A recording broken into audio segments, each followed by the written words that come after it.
Welcome into Overtime, presented by McDonald's. Dewey, Dailey, along with John Bruce for today's show, episode 37 of Overtime. Last week we spent some time filling out our brackets for the girls' side. Today we're going to show off what we picked on the boys' side. Now, when we're currently filming, there are some boys sectional semifinals going on. There were also some games on Saturday, but just to preface that, we did make our picks beforehand, and as we're filming this, Piketon just won. Valley and West are currently in overtime. Declan Davis ripped my heart out on one of my picks already. So that was good for you. Yeah, and then Nelsonville took down Peebles as well. So hey, I'm starting off on a little bit of a better start. Yeah, I think I've tied it up currently, and I think we both picked Valley and West in overtime right now. But for any picks that were played today or any games that were on Monday or Saturday, we did make those picks beforehand. It's just we upload on Tuesdays, we record on Monday nights, so... and that might be why some of the previews we go into aren't super in-depth on, like, the boys, because there's going to be some games that when we're preparing for the show... we didn't know that the games were going to be set. Like, we didn't know Piketon and I don't even know if Portsmouth won. I think Portsmouth was winning. I would venture to say so. Yeah, but we didn't know it was going to be Piketon and Portsmouth. So, like, we would probably preview that otherwise, even though we're going to be streaming that game on Friday night. So that's just kind of... Same thing with, like, Eastern and South Point. Like, we could have prepared because it's really likely, but at the same time, like, I don't even know if Eastern won. Yeah. So and, like... we didn't know that Piketon was going to beat Westfall. So Piketon was down, 7 going into the fourth quarter. They come back and win. Like we said, Declan Davis with a driving layup with 2 seconds left to win that game against a team that they lost to by 20. Eastern won by 7, 45-38, which I think is a lot closer than... But we've talked about how the OVC is really tough, and like teams like Cold Grove and even maybe Rock Hill, who played Ironton relatively close tonight.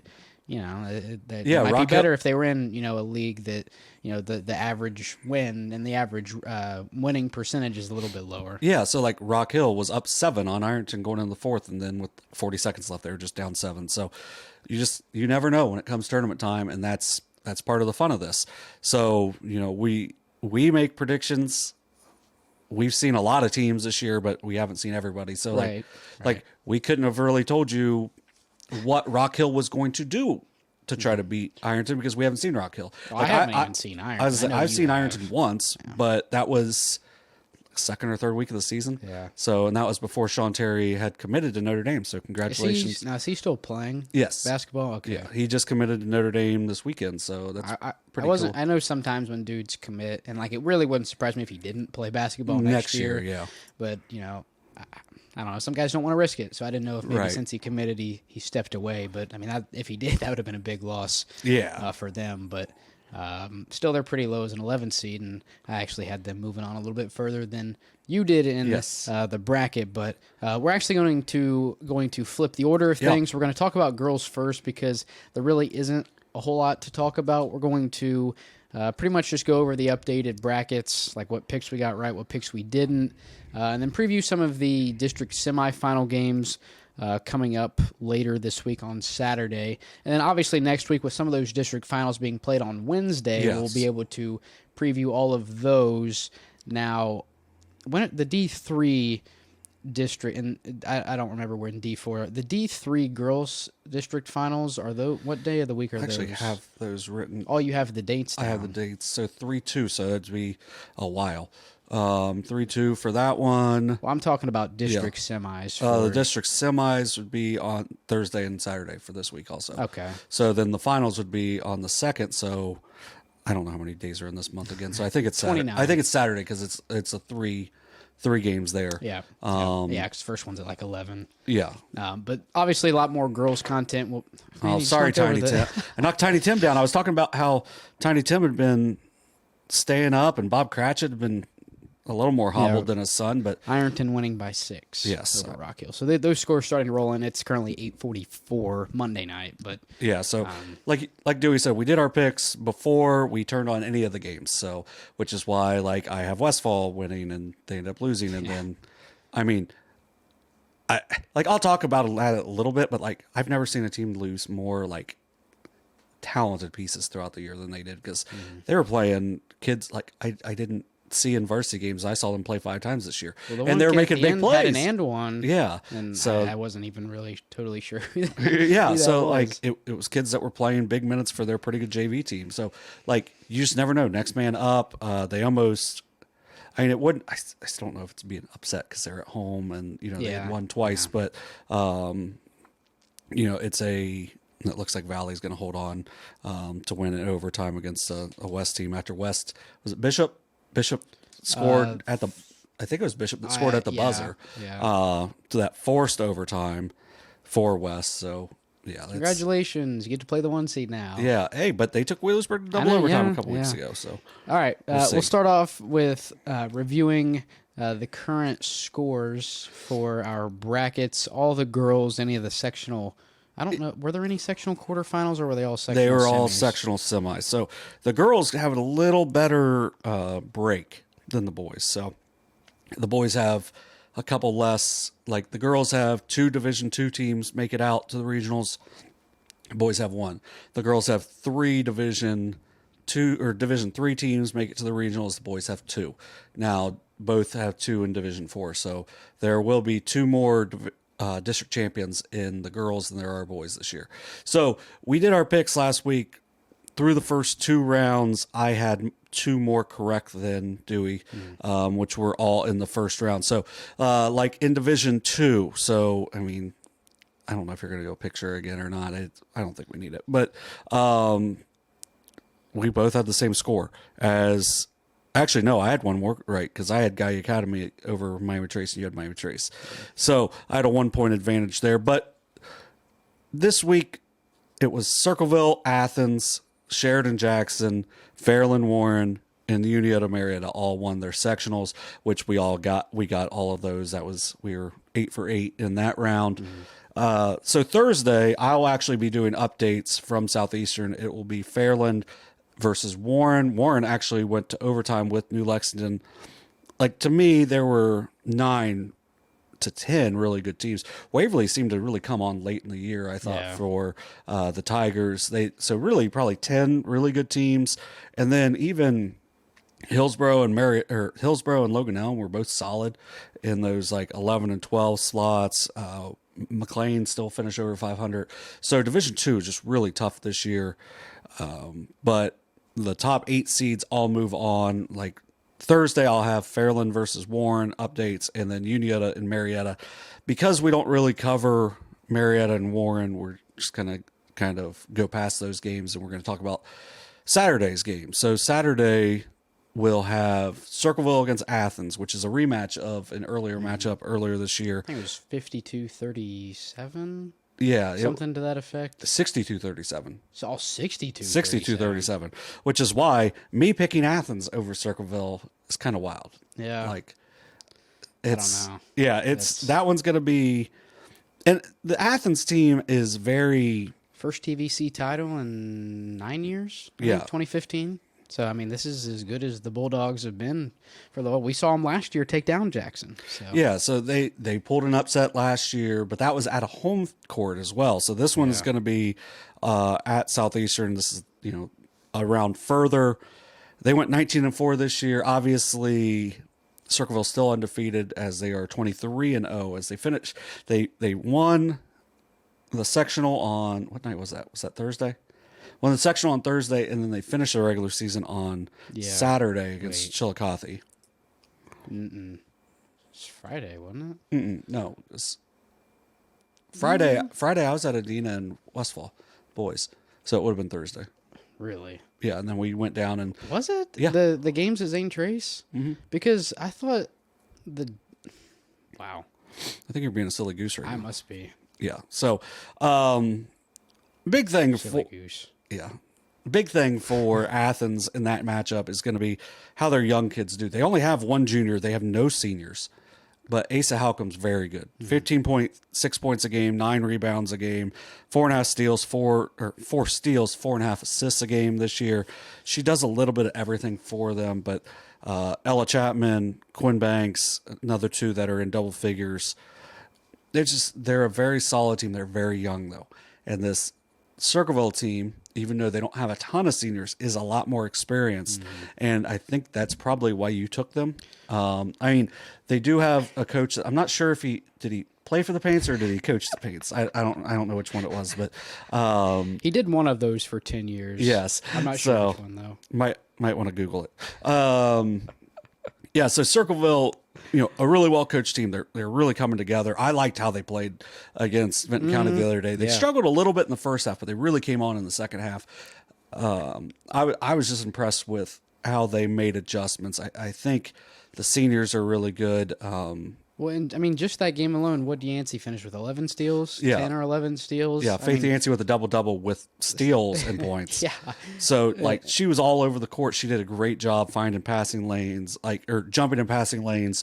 And I mean, Blakeman seems like she seems to be sort of their gritty player. I mean, it seems like she was on the floor a lot, going after loose balls, and then the one thing we talked about was it doesn't really seem like maybe they have a set shooter, and then McConnell was 2 of 2 or 3 of 3. Yeah, I think she was 3 the arc. Ended up being 3 of 4 for the game, and I mean, a great shooting night. And now you're going to go play at Southeastern, which is somewhat notorious for not being the easiest gym to shoot in. I mean, obviously, I never played past JV, but I never enjoyed playing at Southeastern. I don't know if I ever made I got to play at the old gym, but that was in the Larry Jordan days. So we just didn't score there because they were just way too good. But yeah, so I don't know too much about Athens. Maybe we should have asked Carson to send in a little video of. Well, they shoot more threes. They've hit 158 threes on the year, shoot 30%. But like you said, it's tough to shoot at Southeastern. Quinn Banks is at 48 threes on the year. Chapman's shooting 39% from 3, made 28. 31 made threes for Asa Halcomb. Bristol Stump is a freshman that shot the ball really well from 3. Olivia Smart hasn't shot as well from 3, but she's hit 18 on the year. So they've got a bunch of different kids that can make the 3 ball. So that's going to be a big thing for Circleville to have to stop, which they did obviously the first time with a 25-point victory. But I mean, this is it's a different Circleville team right now than it was at the beginning of the year. One thing I'll say, don't foul Quinn Banks because she's 84% from the free throw line. And see, one thing I will say about this matchup is I think this will be the most competitive matchup out of the 4 district semifinals that we have on the slate. So Circleville, Athens, Sheridan, Jackson, Fairland, Warren. Uniota, Marietta could compete with that, but I'm a lot more confident in Uniota than you seem to be. Yeah, as I took Marietta in that game, but then we talked to. I think this Circleville Athens game is. I don't think it'll be very high scoring. I think this is a game where maybe first team to literally 40, 41, 42 wins should win. It's going to be one you don't want to miss. Now, if you don't like low scoring, maybe not. If you just like competitive basketball, I think this is the game for you. Is like we said, what was it, 20-some point? Was it 62-37? Yeah. So what's that, 25? 25. Right. Yeah, you've struggled with math lately. So I know. Yeah, it's all right. It's been a little rough. But then we look at the other side, which is Sheridan and Jackson. I mean, I think Jackson got. I wish Jackson had a little different was on. I wish Jackson was. I don't think Fairland is maybe much not Fairland. I don't think Fairland is much better, but I think if Jackson gets Circleville or Uniota, they have a really good chance of making the district final. But I think Sheridan, because obviously, I picked Fairland over. You picked Fairland over Uniota. I picked Fairland. Oh, okay. Yeah. Oh, but I picked Sheridan. We both took Sheridan to win the district. Yeah. So the thing with Sheridan, they had a 15-point lead over Uniota last year, and then it was. I think that's a 1 in a million. I'm just saying, all those kids are back, right? So they're hungry. They haven't lost. Yep. They've got a bunch of kids that played in the state championship game 2 years ago. This is a really good team. Jamison Stinson's their all-time leading scorer, and that's a great program. And she's the all-time leading scorer. That means she can really play.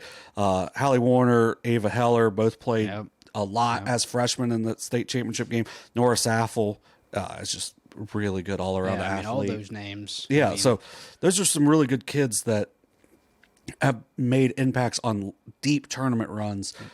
this Jackson team hasn't made a lot of deep tournaments, but man, they're playing their best basketball right now. Went against a Unioto team. Dominated a lot of people. Yeah. I mean, that like when I first read the score 21-9, I read it right. I thought it was Unioto 21. I think I even told, because I was over at Southeastern and Matt was over there as well, and he asked me what the score was. I told him Unioto's up 21-9 because I kind of expected Unioto to win in that kind of way just based on what I had seen from Jackson this year. But, I mean, maybe they've found that next gear. I mean, they've got, the three big seniors. I mean, maybe they're just hitting their stride at the right time. We haven't had the best luck in person with Jackson. Now, we did see them beat We're staying away from this one. Yeah. That way, good luck to them because, they're in our area. So we're hoping that they do win. We both have Sheridan, but hopefully it'd be nice to see if Jackson wins. Yeah, I would not. They're good people there. So, I mean, it'd be nice to see if they could win. We will see, when it comes down to it. But I think they're playing really well right now. TJ Carpenter's been really good lately. Matty Walburn, Ottermine's getting a really good one there. Kinsey Davis. And then Sydney Carpenter's shot the ball well. Sydney Hughes is shooting the ball better. It's a team, they've got to hit some shots. In that game against Unioto, they hit some threes early, and then they didn't have to shoot. Like, they were 5 of 10 in the first half. Didn't have to shoot a 3 in the second half. So they finished that game 5 of 10, and that's why they won. They got off to a lead, and then they could play their style, which is kind of, they're going to grind you. They're going to hit mid-range shots. They're going to score at the rim. They're going to rebound really well, and they're going to have to play really good defense, a little better defense than they played against Hillsborough because they gave up a lot of points in that game. But, man, they scored a lot. I think that's Sheridan's game to lose. Yeah. But I think this Jackson team is coming together at the right time. And if Sydney Carpenter can get 8 to 10, I like Jackson's chances to really, really compete in that game. But that Sheridan team is really tough. No. So the 2 district winners, that would be a regional final. Like that would be the first time they play. Yeah. So I would say I know they're the 3 seed, but I personally find Sheridan to probably be my favorite out of in that district. I think they're I guess in those 2 districts. Yeah. That's kind of my pick. Yeah, that would same with me. I just think they're so experienced, and I think and I don't know who those 2 would play in the regional semis, but I would love to see maybe a Sheridan Unioto rematch or even a Sheridan Fairland match. I would be shocked if the winner of these 2 districts, it could be whoever honestly, wins these 2 will play each other, is what you're saying?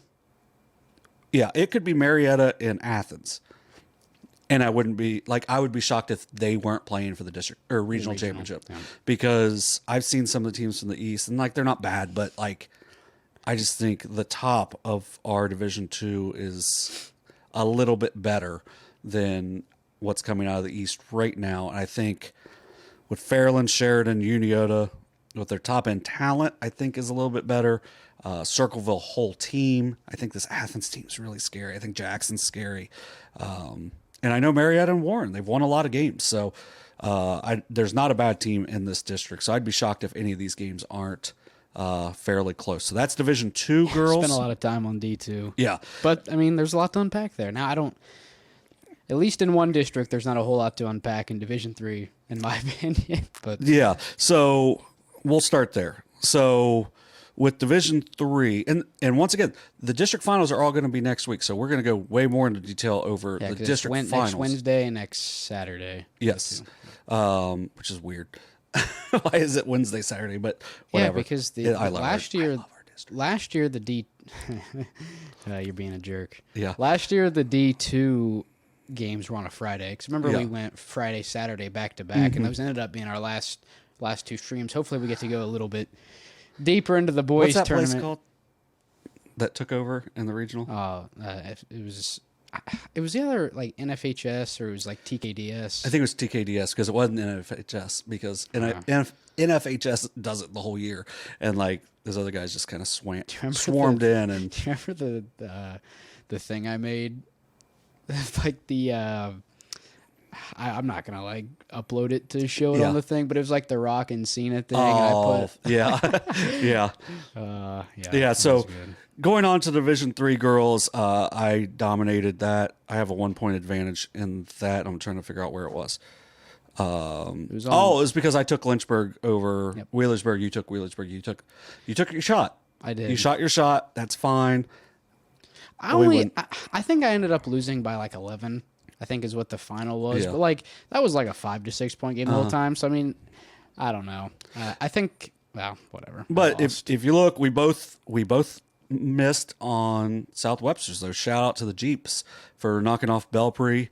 And we also both missed on Huntington with Alexander. Alexander, we thought that would be a tight game, but Alexander ends up winning that one. But we were able to pick up Portsmouth, Minford. I got Lynchburg, then West, Adena, Fedhawk, and then on the other side of our super well done thing, we each had Peebles, South Point. I don't think we missed one on that side. North Adams, and River Valley. No, we did not.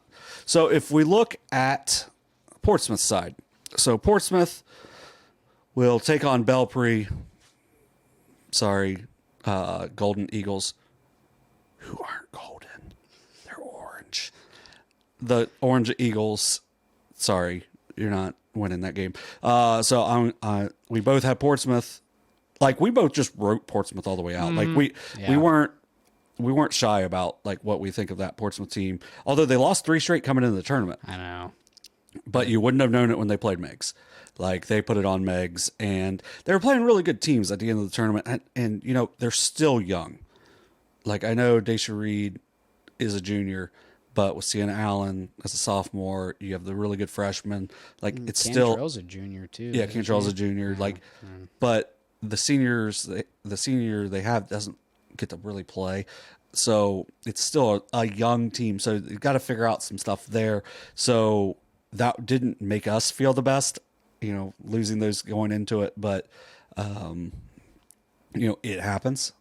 Things happen. So it seems like they figured it out with Megs, and I think they'll just continue to get better in that Belpre game. Then next on that, so those games are going to be on Thursday. Then you got Minford against Lynchburg Clay. I'm a big Falcon fan. Yeah, I took Lynchburg to make it to the district final. Yeah, I need Minford to. So if Minford wins, that kind of cancels that out. So I need the Falcons to put on a defensive masterclass and win like 35-30 or something. So classic Falcon fashion. The big thing is with Lynchburg, Jade Massey. Every game's gonna bring the same thing. Yep. She's gonna bring the defense. She's gonna make stuff happen throughout the game. The big thing for them is Macy Etchen needs to keep knocking down shots. Do you know how many she had? I know she was in double figures the other night. Yeah, I think if she gets in double figures, like most of the time, they're probably going to win. Yeah, because that means she's probably hit 3 or 4 threes. I mean, they have 3 1,000-point scores. I mean, how many teams can say that and have them all reach it in the same season? Right. I mean, it's crazy. Well, and like Addison West can really play, and if she can get going, I don't think she was in double figures the other day, but if she can get going along with Etchen and Massey, that makes them really tough to stop. And West is a junior, and the other 2 are seniors. No, all seniors. 3 seniors. All seniors. I thought maybe that was the case. Yeah, so they're probably going to take a step back next year, but their junior high classes were really good, which is. I saw they won the. I think they won the eighth grade or whatever. I think. Yeah, which is usually a good sign for you. Like it might be 1 year, but sometimes that's all it takes. Dude, when I watched them play Peebles, their JV team smoked Peebles. Absolute machine. Like it was bad. Well, and sometimes we'll get off topic just for a quick second. Like, look at Huntington, their 8th grade team. Maybe in a couple years, they played in the championship game against a Unioda team, which, if you're not too familiar with the SVC, basketball speaking, Unioda's usually okay. They're usually above average. And especially, at the middle school level. Right. Because, sometimes kids fall off, but the middle school level, it's typically, the junior high, that's still I'm just going to throw out there, whoever's bigger and stronger just wins. My boy Adam Hiller, the 7th grade coach at Unioda, is very undefeated in his 2 years. He's just it's pretty easy for him. I got a pretty cool. Is he the head coach? Hiller for 7th grade. 7th grade, yeah. Here like I said, for a team for Huntington, their boys obviously not. I think they're a little bit better this year than they were last year, but sometimes all it takes for a team like that is just one class, and it seems like they have a pretty solid class that'll be freshmen next year that could potentially make an immediate impact. But Yeah. you can go ahead with Division 3. So going back to that, the Lynchburg-Minford game, like Minford they lock you down defensively. They're super gritty. They're tough. They've got some really good size, so they're going to have a size advantage in that game. I believe it was, oh my God. They're sisters. For Minford. For Minford. Yeah. Oh, Pendleton. Yeah. I believe it was Marley Pendleton had a really big game in their win the other night. So they're a team that they're going to lock you down defensively. They're going to make you uncomfortable. And Is that him? Yep. Yeah. I got a pretty good picture of him, and I forget the Beckham. name. Oh, yeah. Yeah. Yeah. Shout out Holly and Beckham and Boone and Adam. Yeah. So, so that's a big one. And I think that's going to be a really good game on Thursday night. So, And those are at Waverly. yes. Yeah. Same side as where the districts will be. Yeah. And then like 10 days later. Right. And then moving on, also, this will be on Saturday. We got West against Alexander. That one, I think we're going to take West.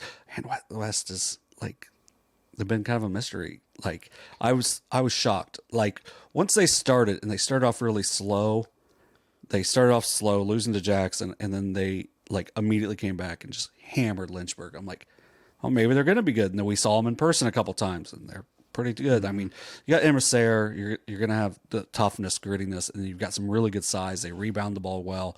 I think that they are going to have the advantage in that game with Alexander. Anytime you have a Division I athlete on the floor, I mean, at the high school level, that's a big bonus. Yeah, and then Fedhawk and Adina, I think it's going to be interesting. I think Adina wins that game, but they did not play very well against Fairfield the other day, so they've got to tighten up some things there. Emma Garrison seems like she's really coming along, though, because she had that injury early, or like midway through December. It seemed like she was a little slow coming back, but it seems like she's gotten going. Her, along with Marley Halcomb, they just have a really nice 1-2 punch. Kara Williams just does everything at this point. Like some days I'll get the email from Coach Day, and it'll be like, Kara Williams, 4 points, 6 rebounds, 6 assists, 5 steals. I'm like, she probably had 2 or 3 blocks too, because she's got some really good length. And I think that I like what Corinne Day, Cameron Sowers brings for them. That's the reason why I picked them to go to the regional.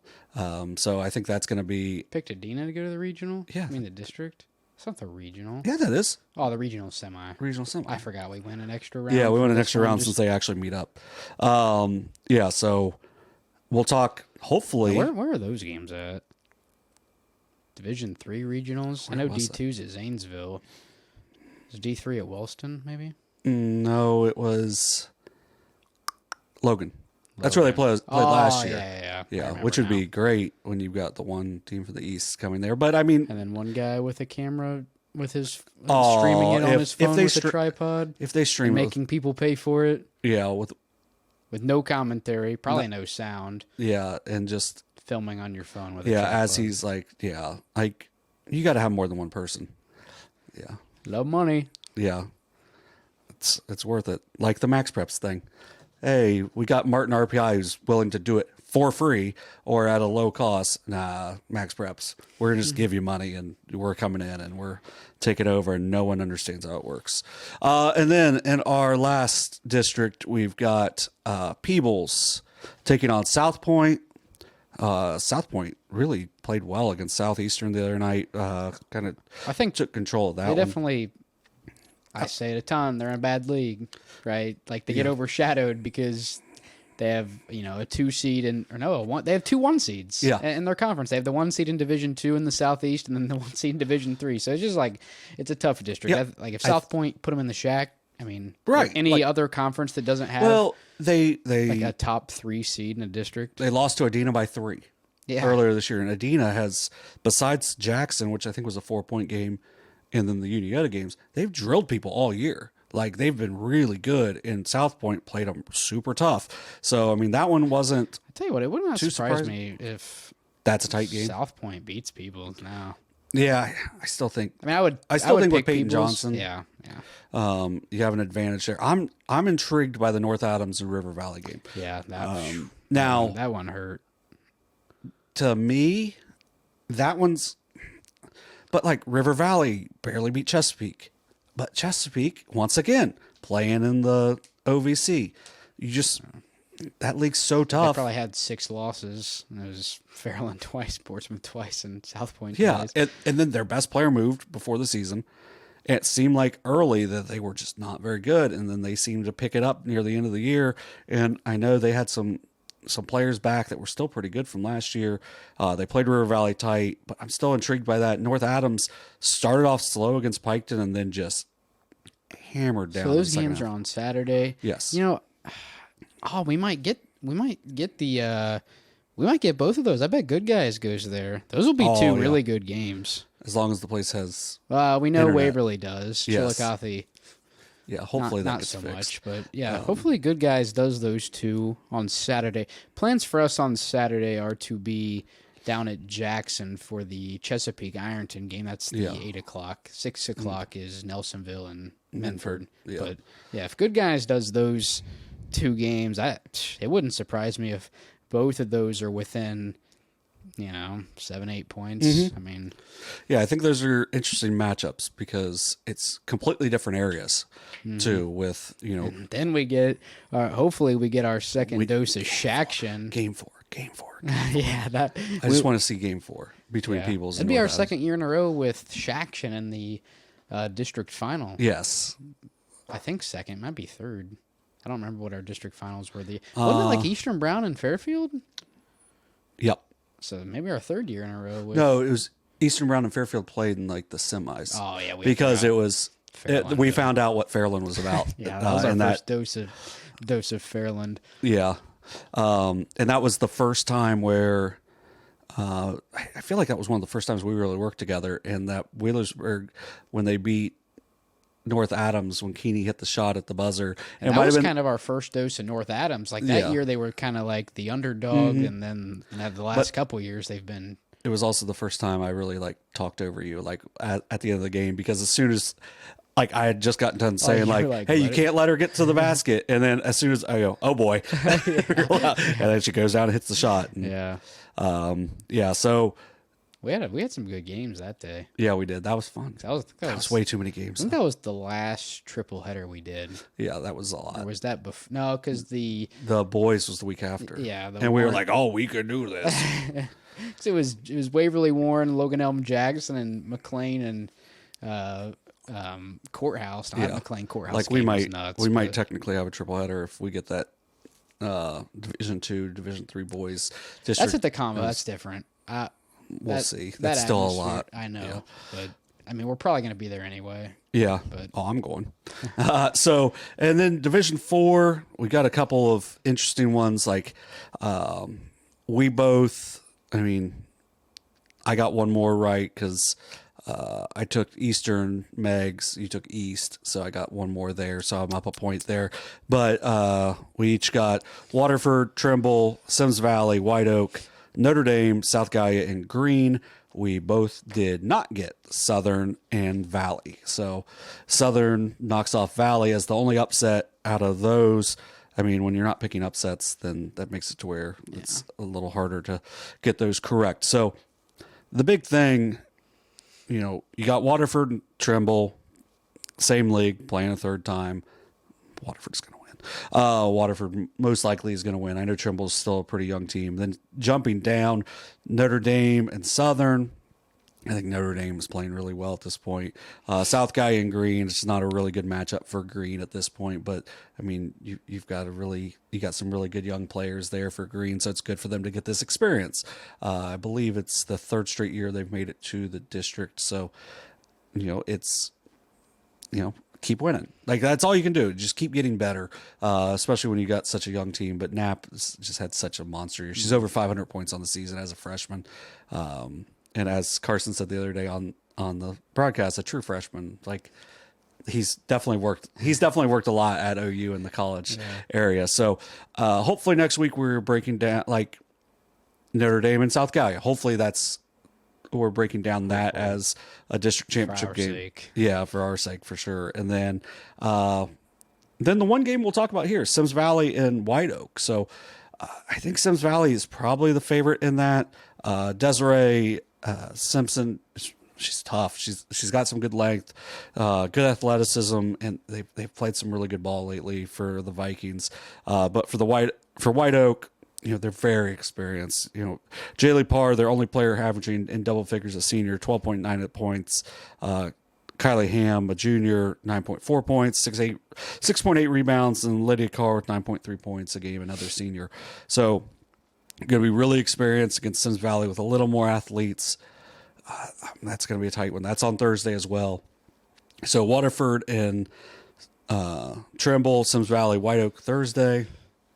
South Gallia Green and the Notre Dame Southern is on Saturday. So I think we're probably going to see the top four move on in that, and that's what our picks are. And I will say for the girls brackets, I'm not going to post pictures of them in the podcast. So if you want to see who we picked for those, episode 36, the last one we did, has all of those brackets over there. Plus, we need 10 views to get to 500. Yeah, it'd be fun to get. Would that be our second one? First one since our first ever episode. Yeah. So the last episode was pretty popular. So we'll see. I say that, and this one will get 150 or something. Yeah, I mean, really we'll see, and then it'll be we probably should just talk girls basketball more, because that seemed to be kind of what spurred that last one. But yeah, so we will see how things go. I'm looking forward to it, because there's only 14 games in the Southeast District this week in girls basketball. So hopefully we will get some results and some stuff about it, so we can go a little more in depth on the standout performances like we normally do. But we just didn't really get much of anything. The Shack schools didn't do as good of a job this year of quickly updating their stuff. So even on today, it wasn't really updated from, how they did the other day. And, it's hopefully, I know I'll be seeing at least a few of these games. I know we've got some games over at the VA on Saturday, so I probably won't get to anything on Saturday, but I'll definitely be following along.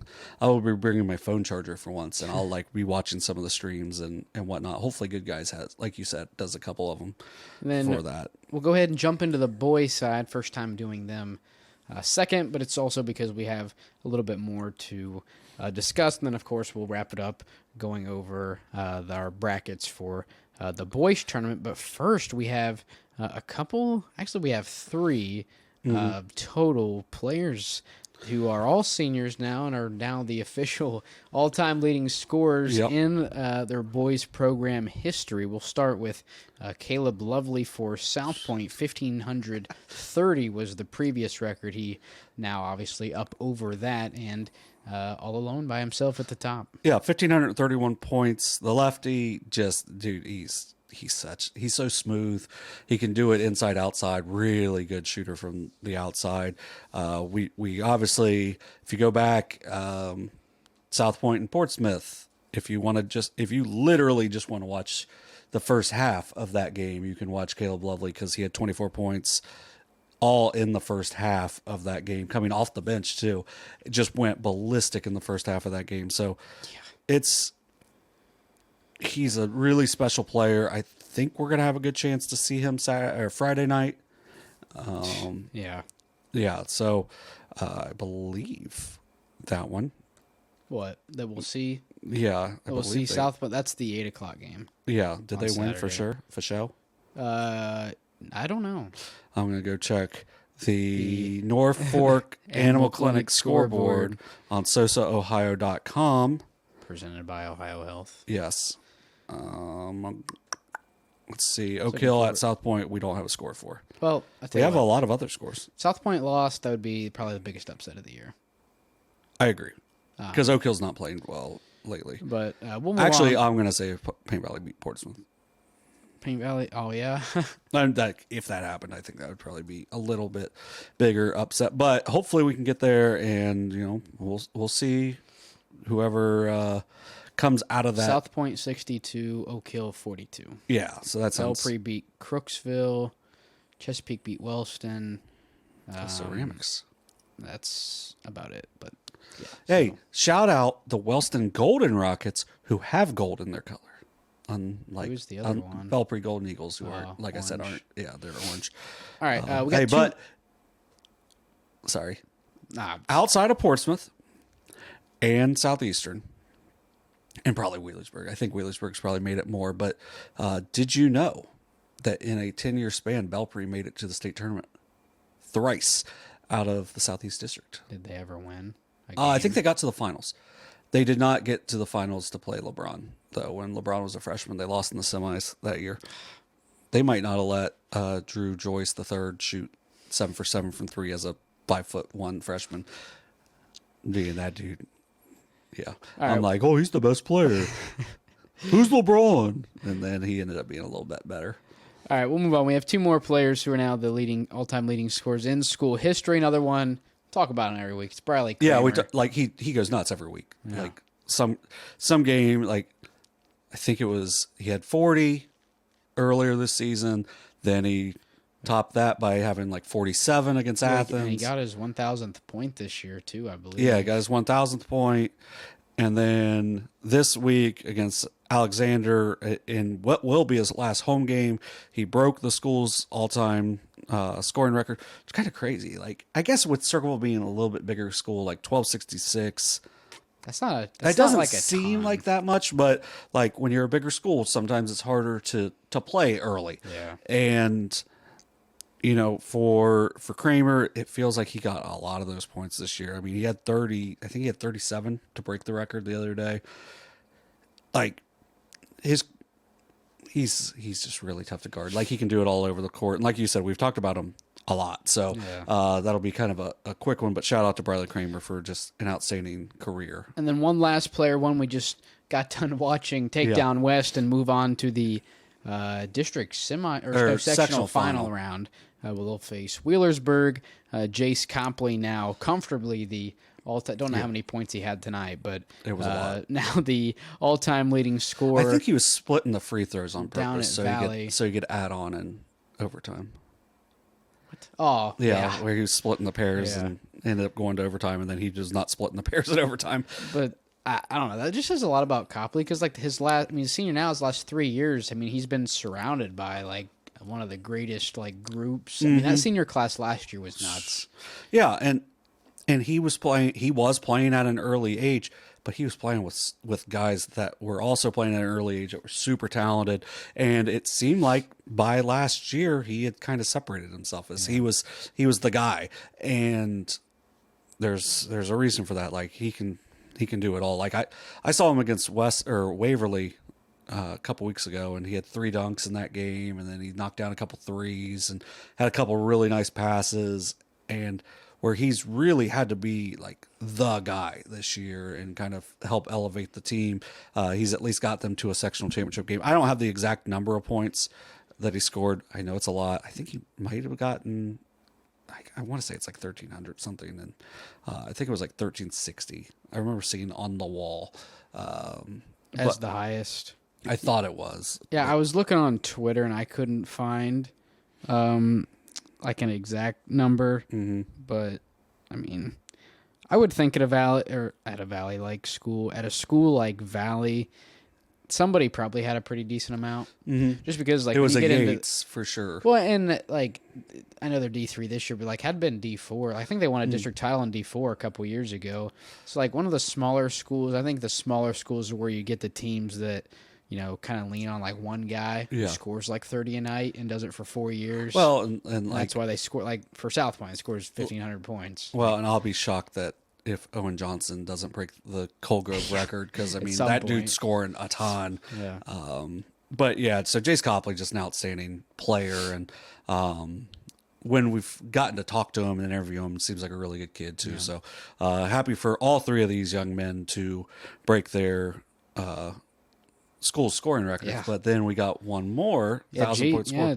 Jace White for the Eastern Eagles, big win for them. Big couple of wins. I think they took down Sims Valley a couple of nights later. Really started to squeeze Northwest. Northwest was like, we got to kind of, and I ended up winning the SOC too, but it wasn't quite as easy as you may have thought going into the week last week, as Eastern knocks them off, then beats Sims Valley a little bit later in the week. Now, I think White getting 1,000 against They won Sims 3 Valley on the week because I think they beat Oak Hills. So.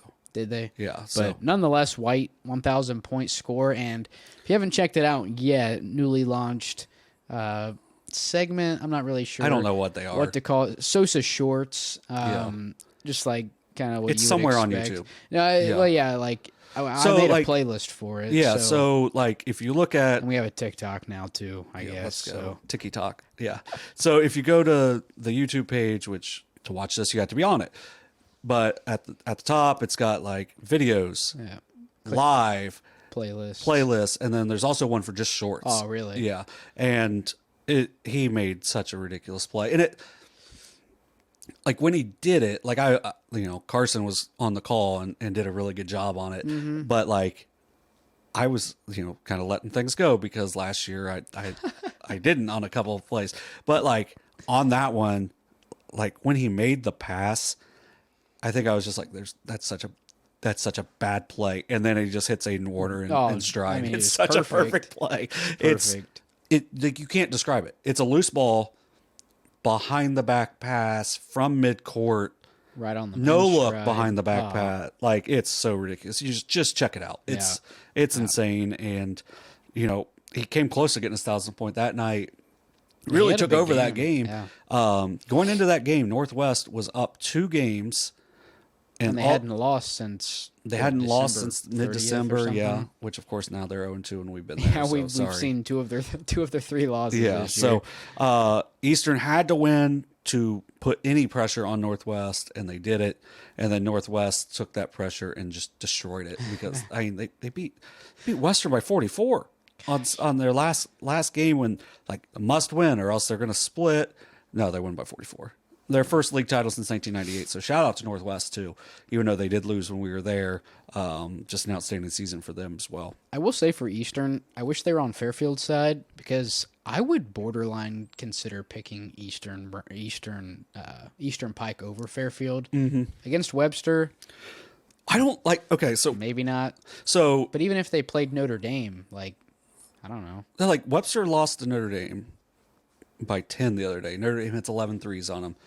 Ooh, did not know that. Yeah, they hit 11 threes at Southwestern. They beat Southwestern by 10.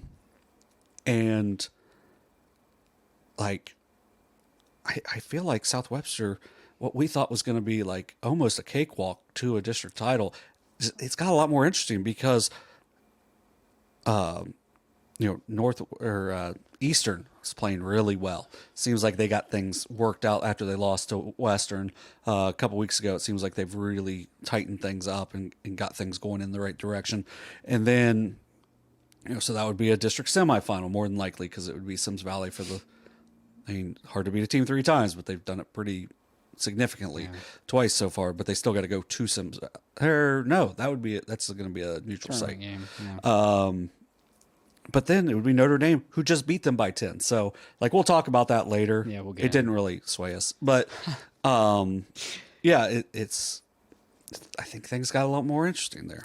All right, we'll talk about the one game that we were at. A great game and a great way for us to finish off the season. Another one of our SOSA shorts that are on TikTok or in the SOSA Shorts playlist or under the tab when you're looking at the channel layout.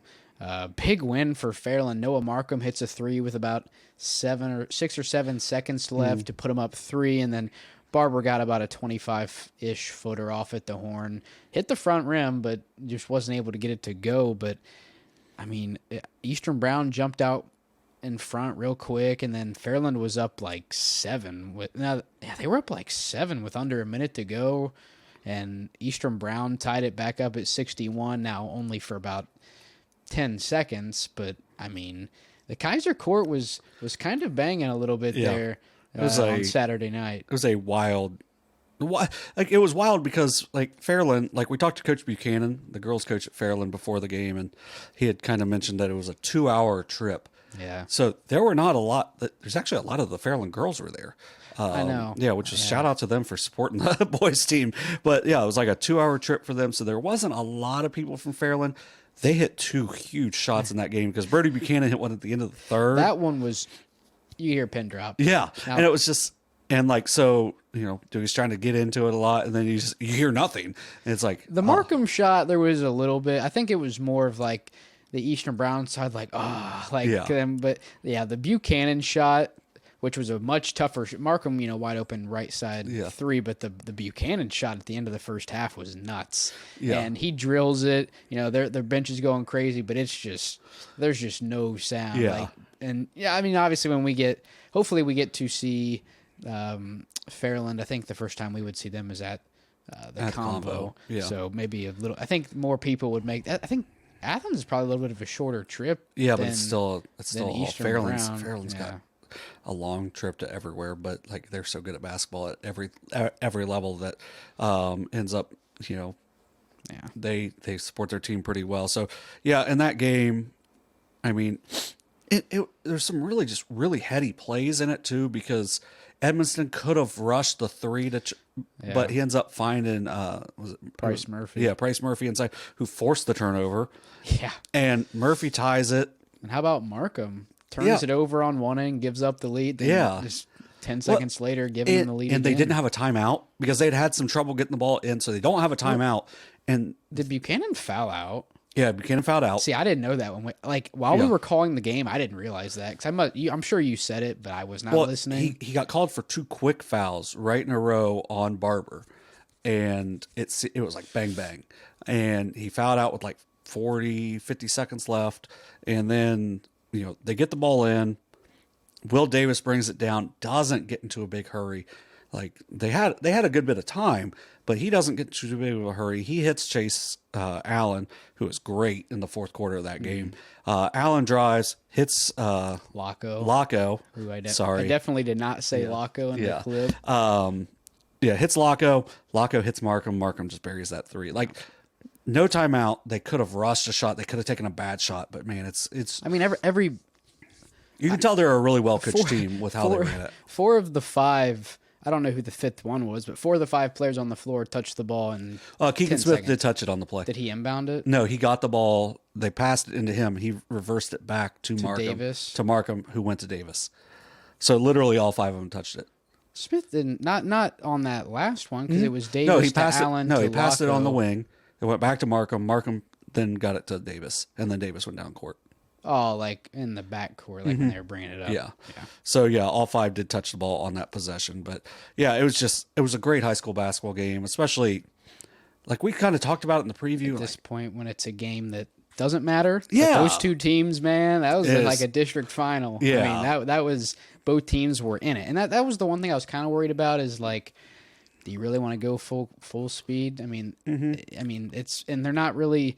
unless you make it to the regional final, probably not a team you're going to see. So, like, does it really matter? But you would have thought it was early season. This game matters, which I think that's how it should be. Right. And trying to get momentum heading into the tournament as well. And then for both teams also, like, being the 7 and the 9 seed, that means they're going to have a dogfight to get to the Convo. Well, Belpre, I saw Belpre play South Webster early in the year, and Webster ended up like pulling away like early in the second half. But man, Belpre's got some talent.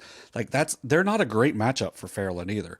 But Eastern Brown gonna have to play South Point, yeah. Final. So, but we've been these been teams, talking about this all year. Yeah, these teams have to play really well to even get to the Convo. And they let it all loose on Saturday night, and it was worth it. So make sure you go back and check that out. Like Chase Allen, I mentioned, he had 23 points in the game, 13 in the fourth quarter alone.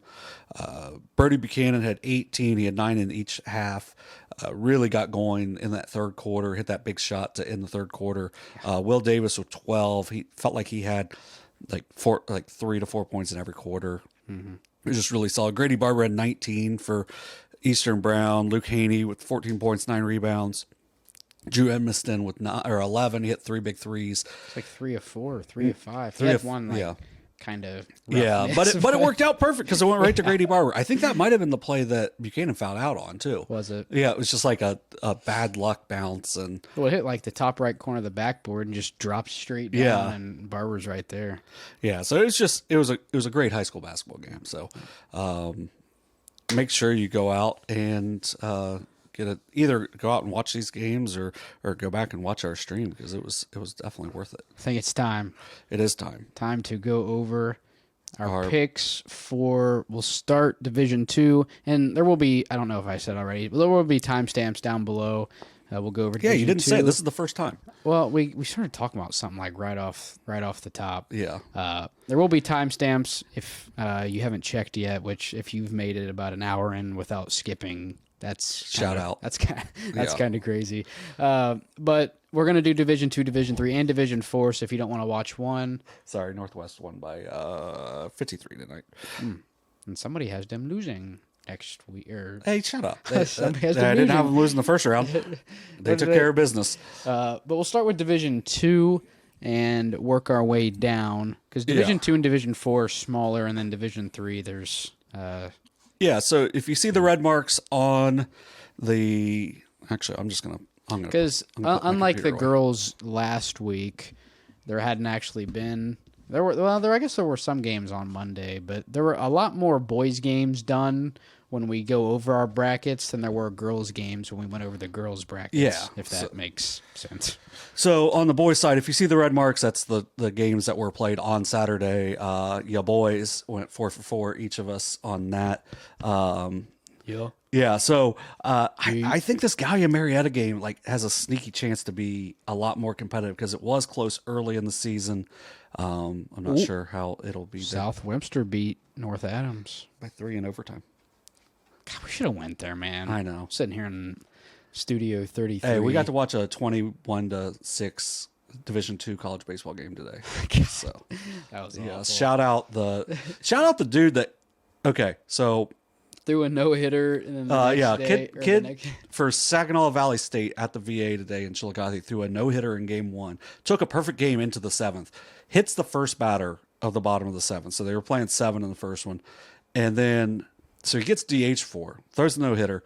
His first at bat hits a absolute bomb. Tank. Yeah. In game 2, they hits a triple later, but I think he did not hit for the cycle, which would have been like an all-time day for a kid. Yeah, we're talking baseball already. It was miserable this weekend, but they also had a kid, Saginaw Valley State, so they will literally never see this because not even in Ohio. So this kid, they played 7.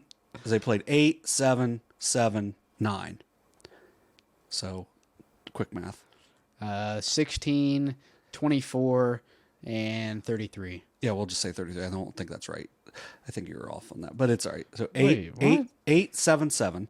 So what is that? 8 sets 32. Yeah. So this kid for Saginaw Valley State sat 31 innings. Didn't get in that bat.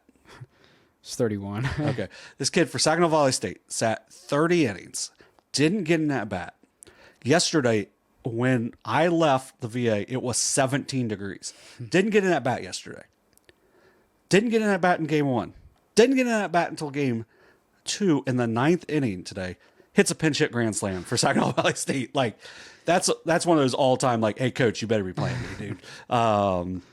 Yeah, and it was still not warm. But, yeah, so, back to why someone might actually be watching still, but who knows. But, yeah, so we each have Marietta. We each have Fairfield Union. Those games are all tomorrow. So Tuesday night. So by the time that you may see this, those are our picks on that. So we each took New Lex over Circleville. That could be a sneaky good game. I took Hillsborough over Miami Trace. Hillsborough has not beaten Miami Trace this year, and I'm not sure they've been particularly close. The second time I looked, because I saw you did that, and I was like, what? Yeah, I checked it. The second time it was a lot closer. I think it was like a 3-point. FAC Player of the Year, Tate Davis, baby. Let's go. Can't argue with best player on the floor. Yeah, big Tater fan. So, I took Hillsborough. So do I tag him in the tweet just because you said that? I don't even know if he has Twitter. He does. Okay, yeah, tag him. I don't know. Tate's a good kid. Yeah, he's buddies with like Blake Hoops, so I actually have been around him, so like he's a good kid. Then we both had Warren beating Waverly. Shout out Waverly breaking their losing streak over River Valley and hammered them on Saturday. We each have Vinton County over Jackson. That one, like, we're going to miss that. Like, Vinton County hammered Jackson the other day. By like 17, wasn't it? Yeah. But it was at Vinton County. I don't care. I know. Like, so we both took Vinton County. It's a bad matchup for Jackson. Yeah. Jackson's still really young. No, I know. And Jackson's really good, which, like, I didn't pick that. I didn't pick Vinton County quite as quickly as you did. I almost picked Jackson just because you picked Vinton County, but I don't know. I think 17 points is a big difference in the two games. And what I read was like Jackson didn't make a lot of adjustments. Well, they probably will because they're well coached, and maybe that was on purpose that they didn't make a lot of adjustments. But I like those two coaching staffs. I think they're both tough teams. Vinton County with way more seniors. That's why I picked them in that one, because Jackson has one senior. And Boston. Yeah, Boston Campbell, who's a stud. But Vinton County starts 4 seniors and a kid named Cobra Sharp. Cobra's awesome too. Yeah, real tough point guard there. Then we each took Washington over Logan Elm. That game was not close when they played the other day. Logan Elm playing really well though. Logan Elm beat Taze Valley the other day to currently run their chance to win like an undisputed league title. Bloom Carroll and Circleville had to play at some point, but they got snowed out the other day. So then we each took Uniota over Sheridan. I think that's got a chance to be a sneaky good game tomorrow night. I'll be covering that. Yeah, like that one. Uniota's won 13 straight. But you're an SVC guy, so I just kind of. Well, like, here's my thing. This is when I was looking at it. I was probably going to pick Uniota anyway because, Uniota guy, whatever. But they've won 13 straight. Sheridan's won 13 games this year. There's not the best rationale, but Rain Rodich is a stud for them. But Uniota has done the weirdest thing ever. Their best player got hurt, and they've gotten better. How does that happen? Like, Coach Hoops told me, he was like, I've coached for 25 years. It's the weirdest thing I've ever seen. Hey, it's just like different guys. Every 3 years? Yeah, every 3 years. Yeah, but I didn't pick them to do it. I didn't either. No. Yeah, so we each took Marietta to beat Fairfield Union. I think that's going to be like, I feel like Marietta has like they're loaded. Alex Kendall is ridiculous. He's a really good big. He's going to go to Findlay. Although hopefully their basketball team is better than their baseball team. Yeah, baseball was not very good today, but maybe Saginaw Valley State's really good. I don't know, but could not tell you. Yeah, so so Marietta's got a really good big, but Caleb Schmelzer won the Player of the Year back to back. MSL Player of the Year, second straight Undisputed. year. Yeah, he's a stud. And they're playing really well right now, so I think that could be a sneaky good game. I took New Lex over Hillsboro. He took Miami Trace over New Lex. That's going to be man, that would be a big win for me because I would get 2 points over you. So the big thing on that one is that's a weird matchup because New Lex is small. Miami Trace is not small, like the complete opposite of small. They're huge. New Lex has a really good guard. I think that could be a fun matchup, but like, we'll see. Here's my theory. One of my professors... Huh? Awesome theory. No. Definitely not. No. One of my professors at Ohio State went to Miami Trace. All right. So that's not Art Schleister, is it? No. No. He's in prison again. Bethany Baker. Let's go. Shout out former Ms. Panther. Baker. Yeah. Yeah. Then we got. That's all I got. We each took Warren over Vinton County, which once again, Vinton County gets their senior heavy, and Warren has one senior, but their point guard Julian Settleman is a stud. So that's part of the reason why I've got Warren is going as far as they do. And then we each took Washington over Uniota, which if you want to watch that first game, go back and check out our stream of that right before the new year. Washington does not lose to Uniota. No. Like, that just doesn't happen. I think they've won 4 or 5 in a row now. Yeah. I mean, it just doesn't happen. Mm-hmm. And it's, it could happen, but I think, once again, Washington, a lot of seniors, Rickman, Wall, Haithcock. Who I think just got District Player of the Year. Him and Tater. Him and Tate Davis shared Split it. Yeah. How does that work? I don't know. They Probably voted down a lot because they vote a few times on that.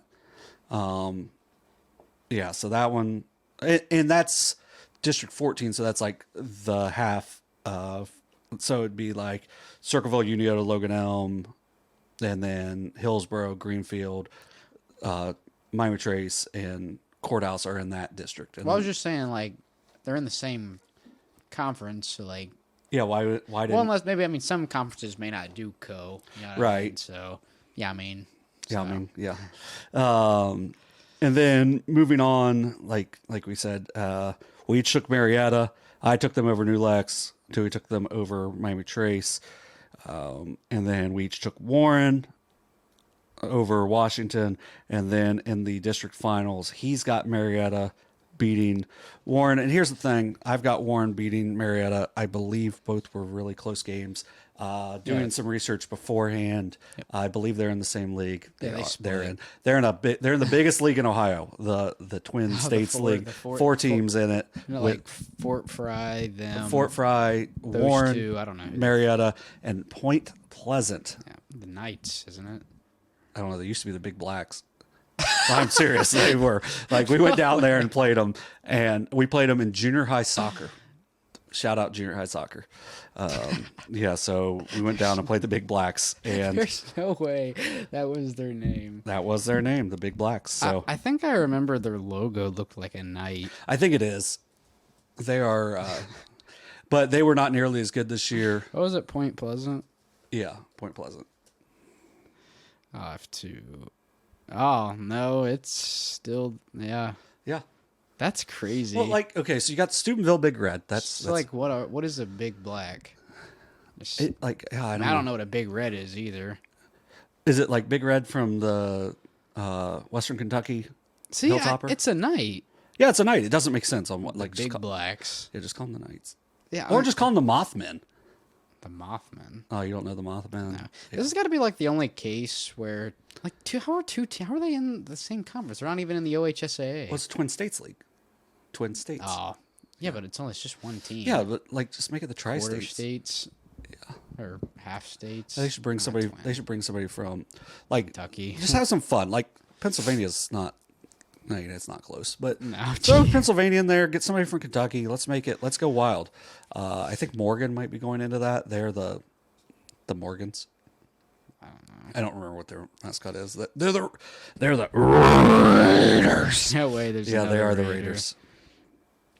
Check it out. Morgan Raiders. Which team are we talking about? Oh, there's another Ripley, too. Believe it or not. There's a Ripley, West Virginia. They're good. The Vikings. Yeah, they're good. They're 9-10. They were good.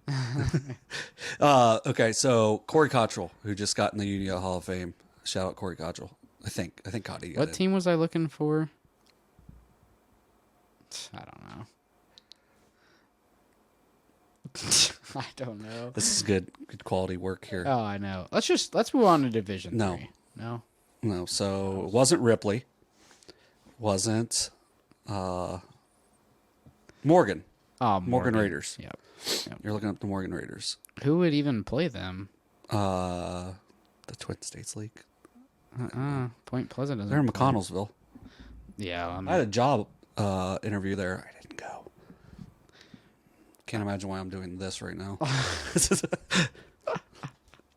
No, I was like at a game, and by the time I got out of the game, Morgan. I thought it would be inappropriate to call as late as it was, Raiders, and then they're 7-11. Forgot to call back. They're in the Muskingum Valley Conference. That league's huge. The Muskingum Valley Conference, which features the Crooksville Ceramics, the Philo Electrics, the Tri-Valley Scotties, John Glenn Astronauts, Muskies. Yeah, why aren't they the astronauts? Why are they the Muskies? Why are they the fish? The moon.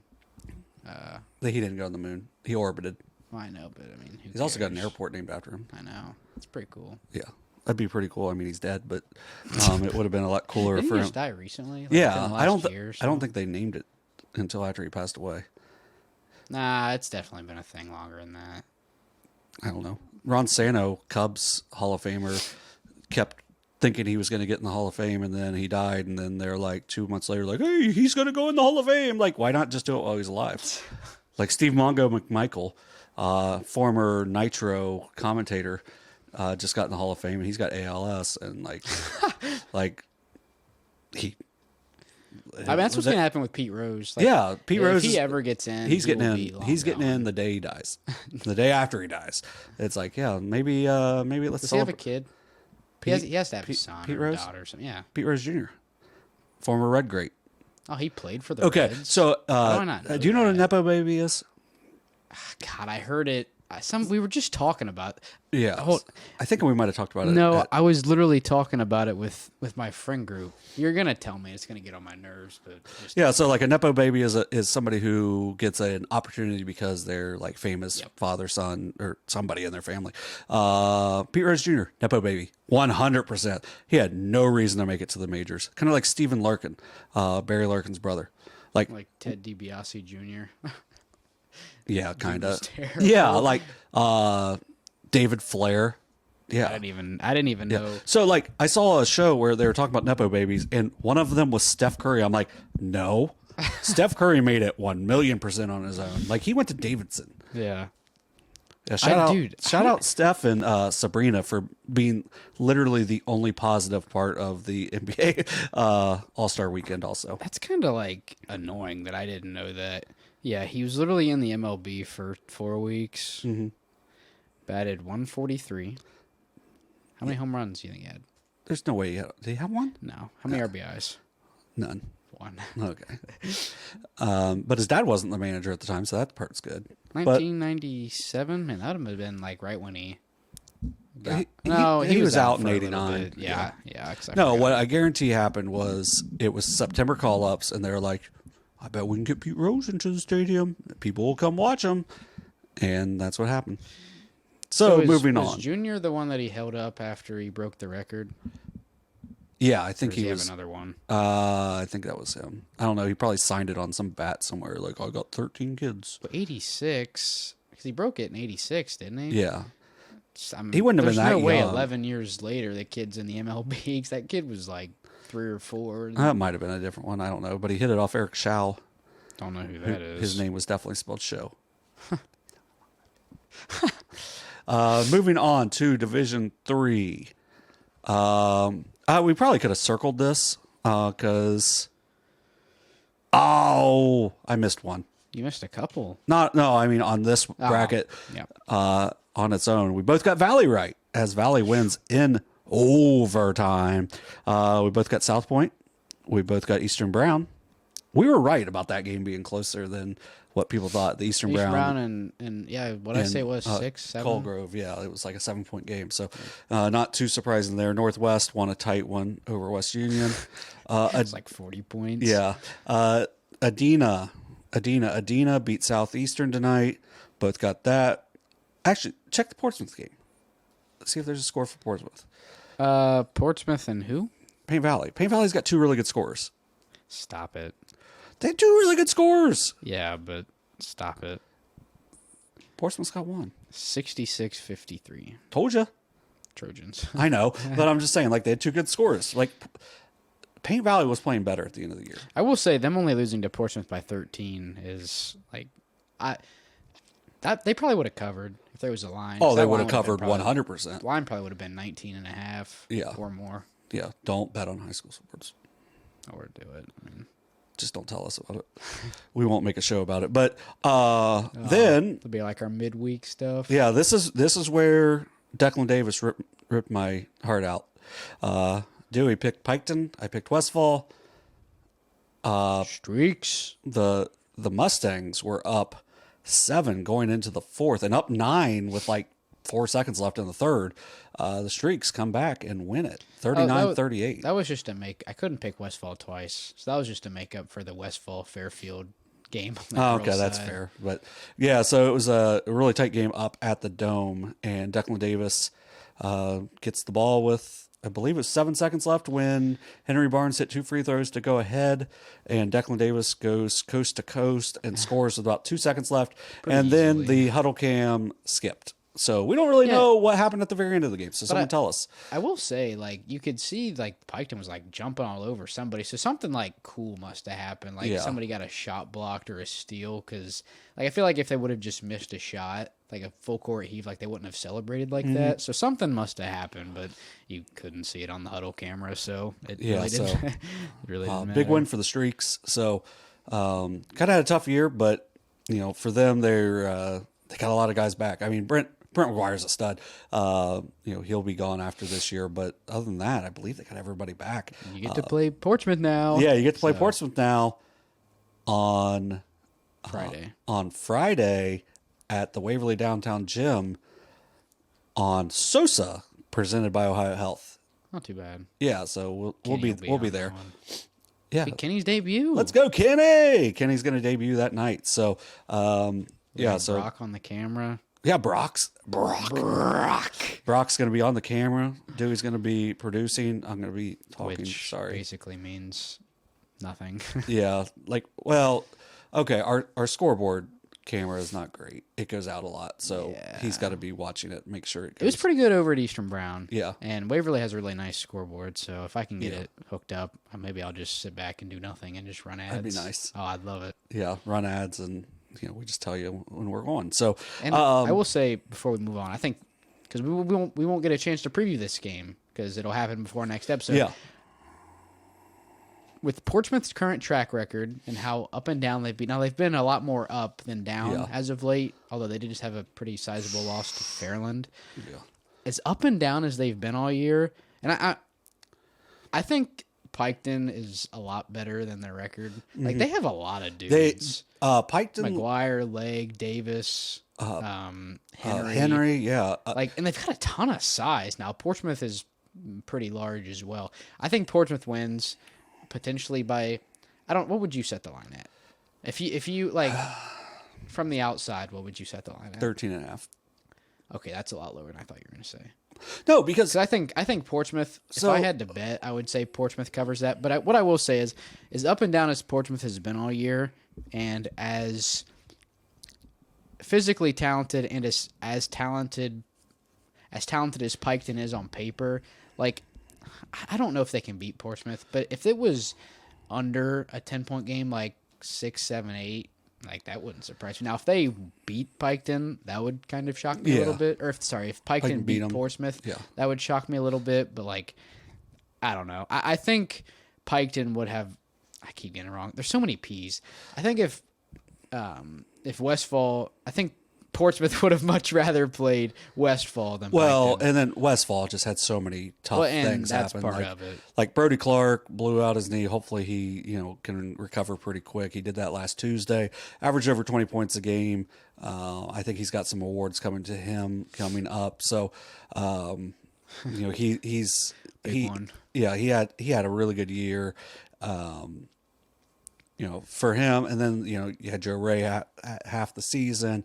They were down another player tonight as well. So, I mean, they had some kids that played mostly JV, stepped up and made some big plays tonight for them. So, it's just a tough end of the season for Westfall.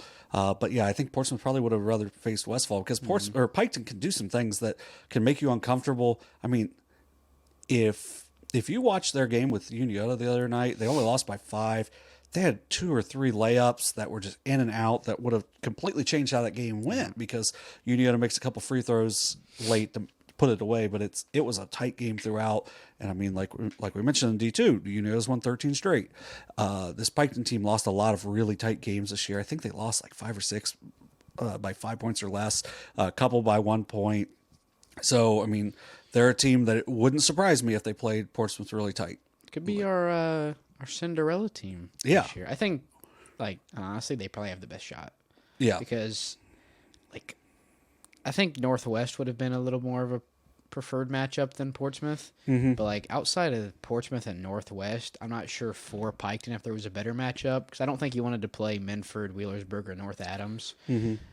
And like I said, as up and down as Portsmouth has been, they could leave the door open for this Piketon team to move down to the combo, which I don't know recently the last time they've been there. It's been a few years, but every once in a while they make a little bit of a run. They would have made the convo the COVID year because they had a really good year. You're talking about the year it got canceled? The year after. Okay. So it was like, I think Chandler was there still.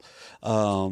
But yeah, so that's a Piketon team that, it's going to be interesting. We both took Portsmouth in that game, but then moving up, I took Adena over Northwest. Northwest put it to Adena. I think it was 55-39 a few weeks ago, like right after the new year, when Adena was playing really well. I think Adena's just got so much talent. I feel like they've got a chance to maybe be that Cinderella team, even though they've won 15 games or 16 games now. Yeah. That's how deep this D3 tournament's going to be. They got so many guys. I mean, against Westfall the other night, they made 11 of 16 threes. Like, if you can shoot pretty like high that, percentage. Yeah, it's over 60%. Yeah, so if you've got guys like Lucas King, Easton Hennis that can really, really shoot, and then Jody Ader can just go for a 30-piece he can just go for a 30-piece.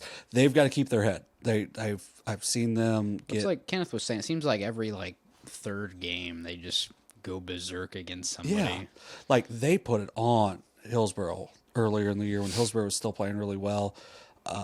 They've got. I've seen them 5 or 6 times. They've gotten 4 technicals in those games. They can't do that. Can't have that happen and beat Northwest.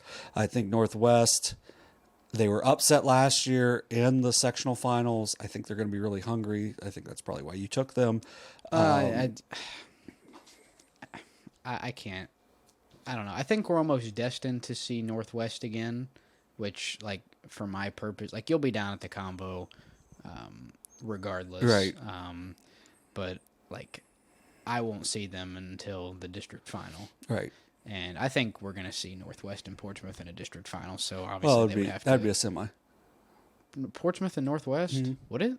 Yeah. Oh, I thought that would be the district final. No, the final would be against Wheelersburg. Portsmouth and Wheelersburg. Yeah. So, and then kind of just moving on, we each took South Point over Eastern Brown, which you can also see on SOSA, presented by Ohio Health, right? Aren't we doing Southport and Eastern Brown? That's going to be the other game. The nightcap on Saturday. Friday. That'll be me and you. Yeah, boys. And then we each took Wheelersburg over Valley, but Valley just took them to double overtime a couple weeks ago. So that one's not going to be as 1 versus 16. Although Valley did just get out of a dogfight with. Yeah, they escaped with West at home.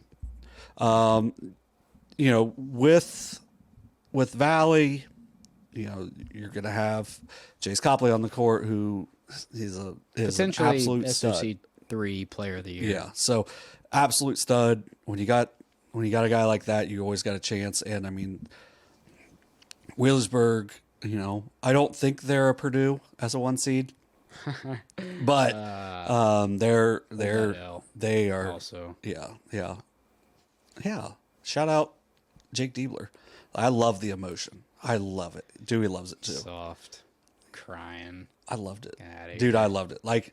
Dude's had regular season game. Some of his biggest moments on that court. I ain't arguing it's a big win. I would have rather seen him jumping around with the fellas and crying. He was jumping around in the locker room. Sure, but crying. I loved it. Dude thinks he's Tim Tebow. You know what? Chris Holtman, I couldn't tell if he ever cared. I ain't a big Chris Holtman guy either, but Jake Diebler cares. Don't hire him. I don't care if he cried. Don't hire him. Bring somebody else. Bring somebody who's Coach K out of retirement. No. Yeah, I mean, I'm done if it's Coach K. I hate Coach K. Hey, did you see that thing about LeBron? He would fit in great at Ohio State. Everybody's hated. Yeah, did you see that thing about LeBron? He's like, I'm 50-50 on if I want a retirement tour. Wonder which 50 we're going to get. I'll put a lot of money. He's getting a farewell tour. Yeah, like Coach K. I don't want a farewell tour, but I'm retiring this year. You want to. There was somebody who was North Carolina's long Roy Williams. He retired. Who straight up retired. Yeah, at the end of the year, last game's I'm done. Yeah. I don't know. I get it. A lot of people dog on the whole farewell tour, but Like, I'm not the biggest hater of it. A lot of people, like, Braun is going to deserve a farewell tour. I think Coach K did as well. Coach K deserved it. I hate Coach K. Like Dirk. I'm not a Coach K guy, but he deserved it. Like, he did so much for basketball. Well, and like Dirk, I think he deserved it. Kobe deserved it. I think a lot of times the guys deserve it. I get it's annoying, but I don't know. But honestly, in my opinion, it gives you a chance. Like Coach K's farewell tour got absolutely destroyed at the end. Yeah. He lost to UNC the last time in the Camden Dome or whatever it's called. And then I guess Kobe had a pretty good finish to his farewell tour. Yeah, but it was also a regular season game.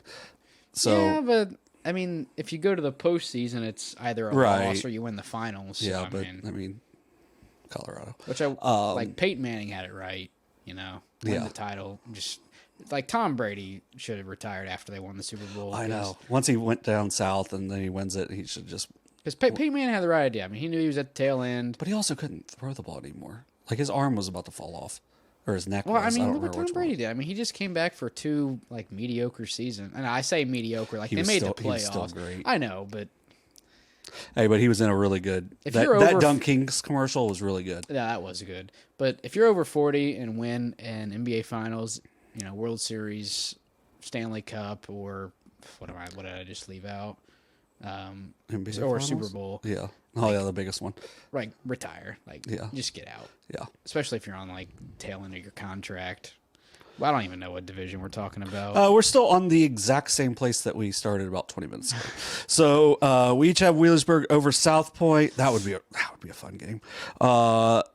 We each have Portsmouth winning the district semis.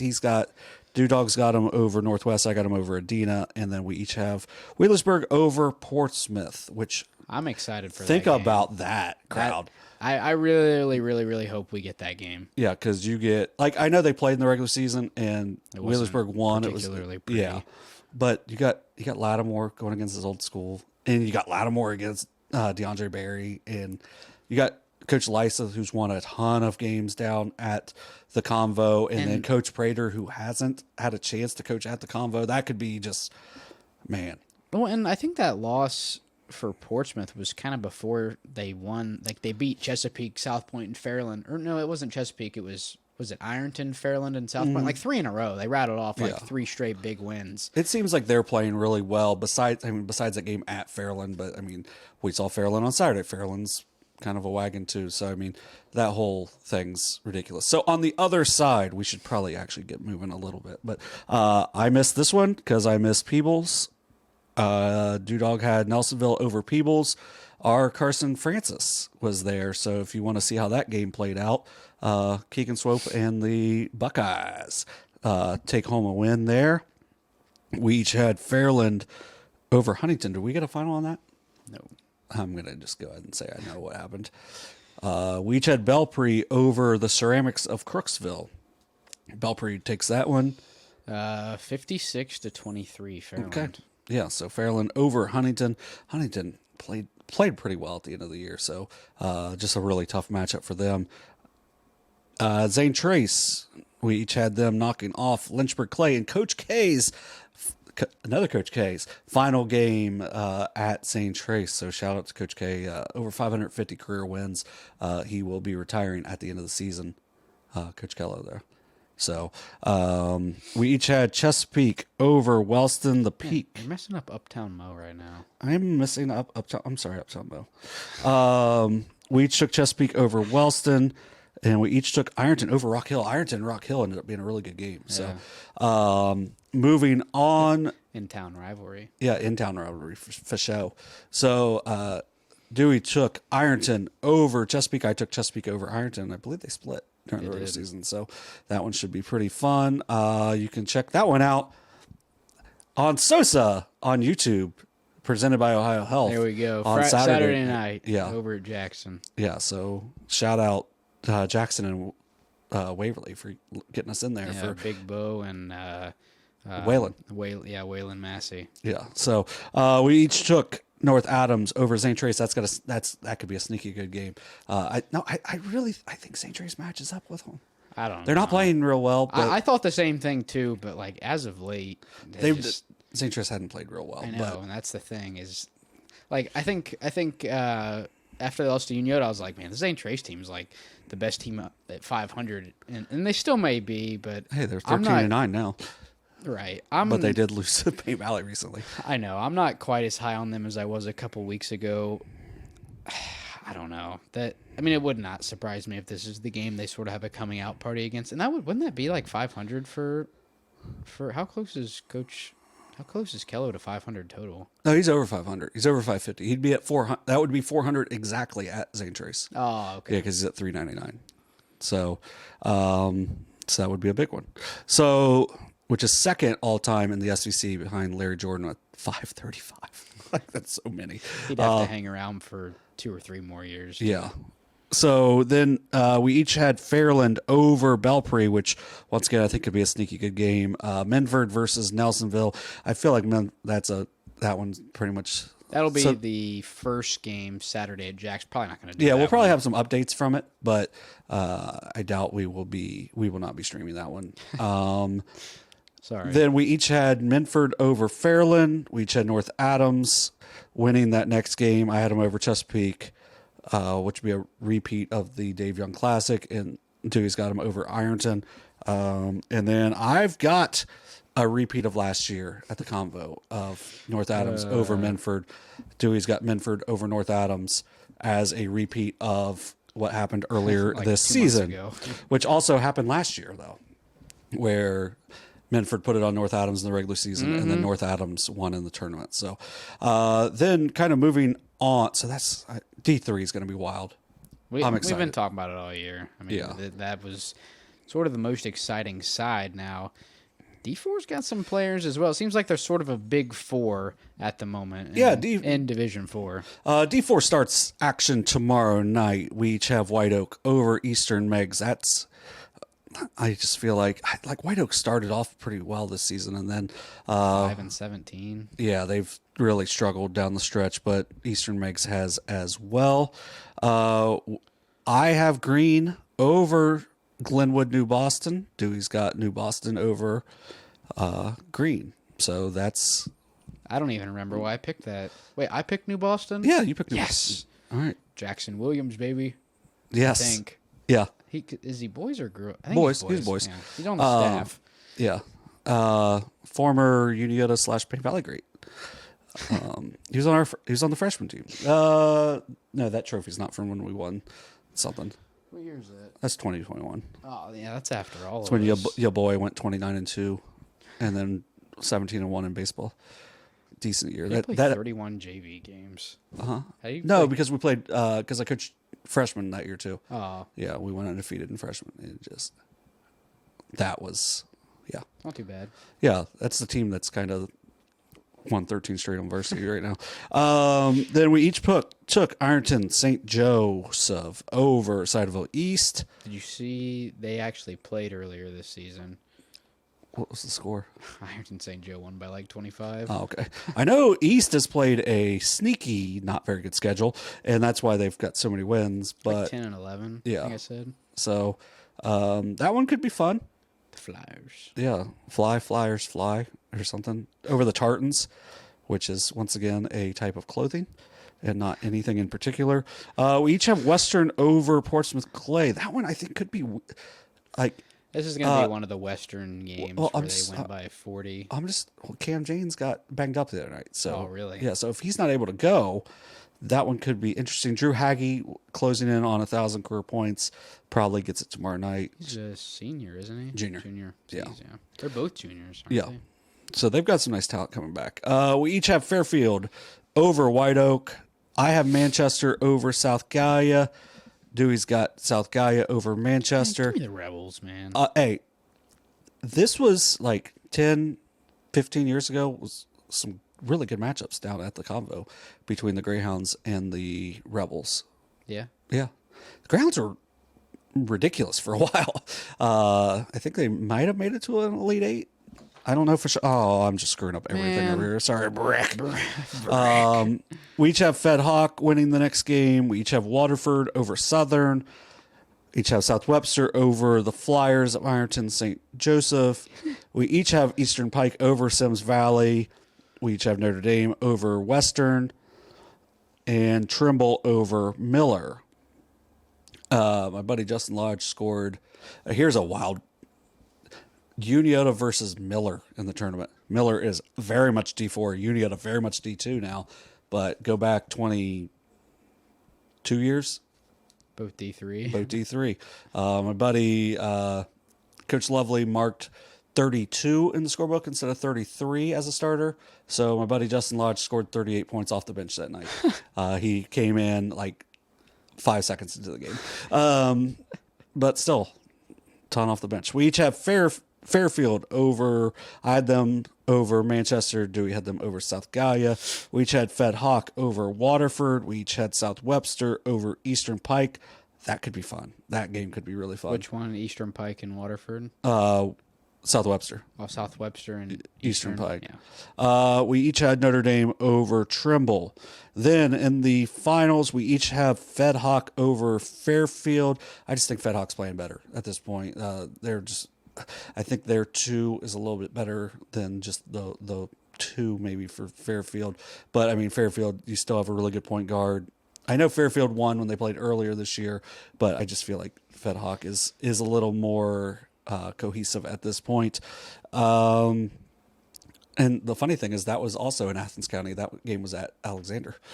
And then we each have, of course, South Webster over Notre Dame, despite Notre Dame. We picked the 2 teams that we lost. picked the 2 teams that lost.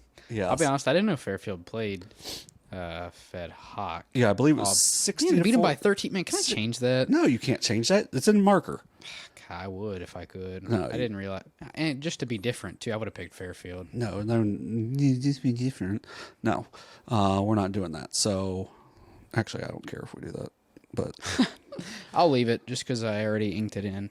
But those are our picks. I'll have pictures in, but obviously by the time you hear me saying this, you will have already seen the pictures of the brackets. But, yeah, that's... Yeah, so what we're doing. Next week, I know this is probably going to end up being like an hour and a half. Yeah, we did not plan on that. We watched a lot of games before. Like, we watched a lot. Like, we probably spent too much time together today. I'm going to fight him on the way back. Yeah, I don't really like you. Oh, I forgot I got to... You had to ride back with me. I forgot I left my car at the VA. Yeah, so make sure you get out and watch some games. That's all I got.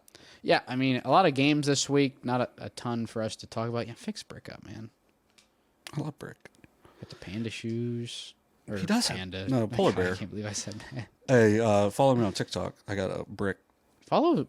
Make sure to follow SOSA Ohio over on TikTok. There's only 2 right now. If I had to guess, probably guaranteed to be 1 TikTok per game, maybe 2 if there's like 2 really cool plays. Yeah, some neat plays, especially when we get down to the convo. And then so it should be fun. Yeah, next week will be a lot more in depth, a little less bracket stuff.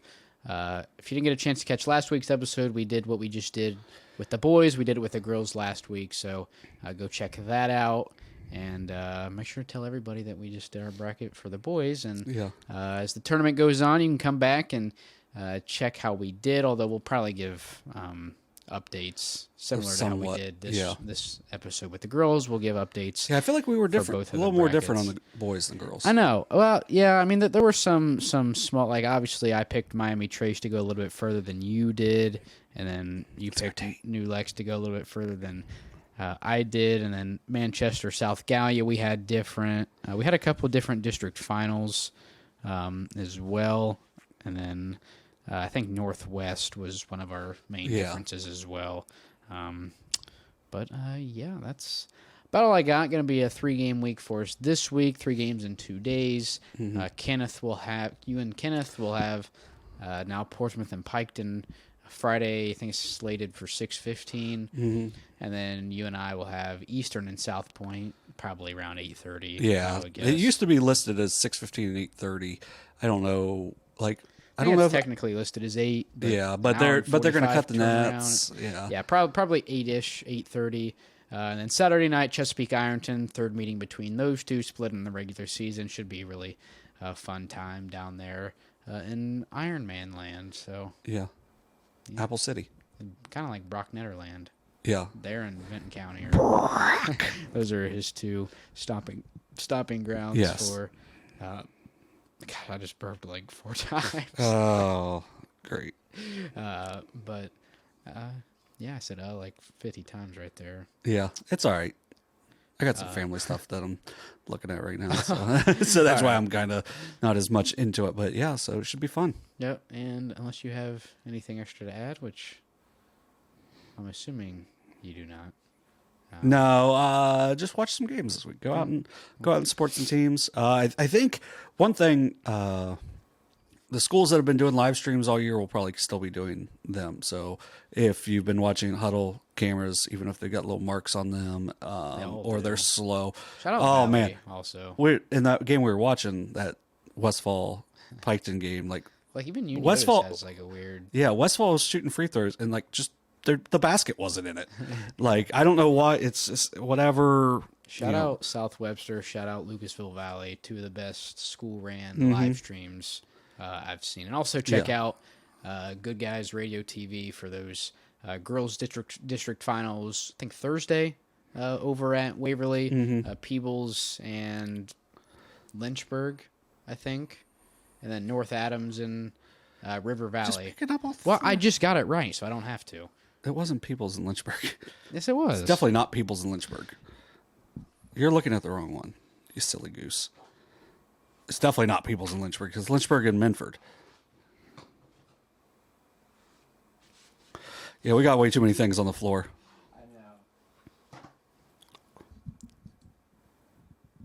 I know. Flip over the other side's Peebles. Peebles and South Point, North Adams and River Valley. Yeah. Watch those games Thursday night over on Good Guys. Although anybody that wanted to watch that from the shack already probably knew that. I don't even know. I don't even know if they're going to have it, but I would say that's probably where they'll be at. But that'd be nice. That'll do it for this week's episode of SOSA Overtime, presented by McDonald's.